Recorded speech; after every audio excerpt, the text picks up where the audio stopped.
everyone, I'm Denise here today with a personal struggle I thought I'd share with you and maybe get your feedback on. I want to talk about reacting versus responding. There's actually a very big distinction between the two, and it's a lesson I've been working on for myself, and admittedly, it's been quite challenging. Being the mom of two special needs, preteen boys, and also going through the travails of a divorce over the last 2 years, I have been faced with and continue to encounter many situations that make this distinction between react and respond extremely important. Now, in the past, I confess I have leaned toward being more reactionary when upsetting situations have surfaced, when in fact, I would have been far better served by a more responsive approach. What's the difference? Well, when you react to something, it's almost instinctual. Your actions are hair trigger, emotionally charged. It's fight or flight. It's rooted in fear and anger. And you can recognize that you're reacting because your voice will start to get louder, your body may tighten, you'll feel that tension rising, and your emotions bubbling up.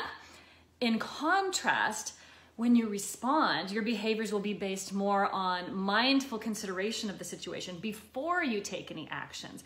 The secret to that is taking a moment to pause, to weigh your options before making a conscious decision on your next move. That slight pause, or even just a deep breath, can mean the difference between fueling a raging fire and quenching the flames altogether.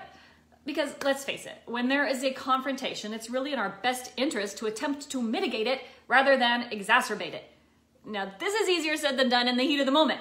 And as a student of this myself, I don't always recognize this until I've flubbed it up, which is just what happened the other day in dealing with my son. He was acting out, and while I started out with reason and rationality, my emotions got the best of me. More on that in a minute. And I reacted angrily. You can, of course, guess what happened. Everything got worse instead of better, and it ended up being quite a disastrous evening for the whole family. Had I instead responded, it might have gone differently. Now, this is not to absolve the kid from culpability, but to recognize that my reply in that pivotal moment can greatly shape the outcome of a given situation, for better or for worse. So, back to my emotions getting the best of me. Why did this happen? Well, it's all about triggers. My buttons were pushed.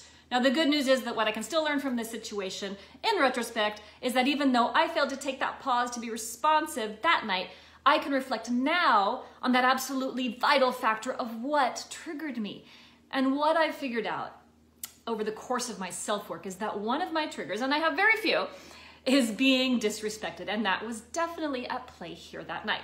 Why is it important to know this? Hey, I'm human, I'm emotional, and I'm not perfect, but I can learn and grow, as can we all.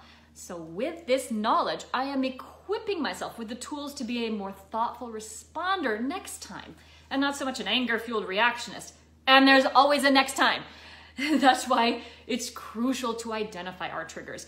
Just in acknowledging that they exist, we can help ourselves deal with conflict in a more productive and healthy fashion by pausing to respond instead of just reacting. Now, I would be very interested to hear what some of your triggers are and how you cope with them once you're activated. Any tips and tricks are greatly appreciated. You know, I'm a work in progress, and I always welcome suggestions. Thanks, guys. Live well, feel well, be well. Bye-bye.